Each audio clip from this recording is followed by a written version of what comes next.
Hello बच्चों, good morning. Welcome to my YouTube channel basic English. और start करते हैं 2007 के पेपर 2 के साथ में।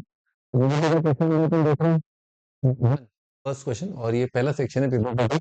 2007 में बहुत इंपॉर्टेंट सारे पीवाईक्यूज अपने को करे हुए होने चाहिए अपने। तो जो section contains 9 multiple choice questions, instructions भी ध्यान से पढ़ लीजिए। मार्किंग स्कीम +3 और -1 मार्किंग स्कीम है, ठीक है।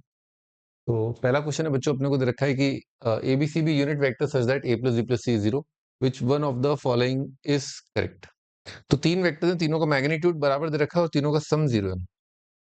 बहुत हलवा टाइप सवाल। क्योंकि क्या है, अगर तीन वेक्टर्स हैं और उनका वेक्टर सम अगर 0 आ रहा है, जैसे एक वेक्टर ये है, एक ये है, ठीक है। मैग्नीट्यूड बराबर मतलब इक्विलेटरल ट्राइंगल ही हो गया, और क्या है कि नहीं। ये वाला वेक्टर आपका मान लो A वेक्टर है, ये वाला वेक्टर आपका B वेक्टर है, ये वाला वेक्टर आपका C वेक्टर, सब बराबर है तो इक्विलेटरल ट्राइंगल बनेगा। अब इसने कहा है कि A cross B, B cross C cross है और ये 0 आएगा। तो अपने को ध्यान होना चाहिए कि अगर मान लो मुझे A और B के बीच में एंगल देखना है ना, इक्विलेटरल ट्राइंगल बन रहा है, तो this is the angle. A vector को मैंने आगे खिसका दिया, ये एंगल कितना आएगा 120, क्योंकि इंटरनल एंगल कितना आएगा 60। तो A क्रॉस B 0 कैसे आएगा भाई? A क्रॉस B आएगा mod A mod B sine theta n cap आएगा। तो A और B एक प्लेन में है, दिख रहा है यहाँ पर। A को अपन B और C का लीनियर कॉम्बिनेशन लिख सकते हैं। तो A is in the plane of B vector and C vector. दो वेक्टर हमेशा कोप्लेन होते हैं। A क्रॉस B तो ऐसा जाएगा, ऐसा आएगा मैग्नीट्यूड, मतलब mod A mod B sine 120 into n cap. ये बेसिकली, अगर इसका भी मॉड, खैर मॉड लेने को मना किया उसने, कोई बात नहीं। अगर इस वेक्टर को भी देखें तो इसका मैग्नीट्यूड कितना आ रहा है, √3/2 एन कैप आएगा। N cap is the vector which is perpendicular to both A and B, है ना। तो ये ऑप्शन तो गलत हो गया, है ना। नॉट 0, ये ऑप्शन सही लग रहा है। तो ये अपन ने क्लास में देखा था, ये आइटम लेना, तो अपन इसके दोनों साइड क्रॉस विद A ले लिया। एक both side cross with A, तो A का cross with A + B + C is equal to A का क्रॉस विद 0। A का क्रॉस विद 0 कितना आ जाएगा, 0।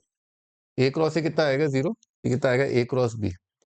A क्रॉस C को क्या लिख सकते हैं, A क्रॉस C को उधर ले जाके C क्रॉस A लिख सकते हैं। तो A cross B is equal to C cross A। आपको पता ही होगा A क्रॉस B और B क्रॉस एक दूसरे के नेगेटिव होते हैं। इसी तरह से अगर मैंने यहाँ पर A की जगह क्रॉस लेने की बजाय अगर मैंने यहाँ पर इसी जगह पर B के साथ क्रॉस लिया होता, तो कितना था, B cross A is equal to B cross C।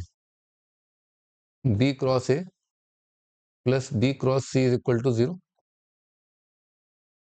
तो A क्रॉस भी बराबर है C क्रॉस A के। A क्रॉस भी बराबर है B क्रॉस A के। B क्रॉस A इधर लगाना तो कितना आएगा, A क्रॉस आएगा। तो A cross B, B cross C cross A तीनों बराबर हैं, ठीक है, और 0 नहीं है। ये ऑप्शन करेक्ट है, सिंगल करेक्ट है, तो ये काम खत्म हो गया।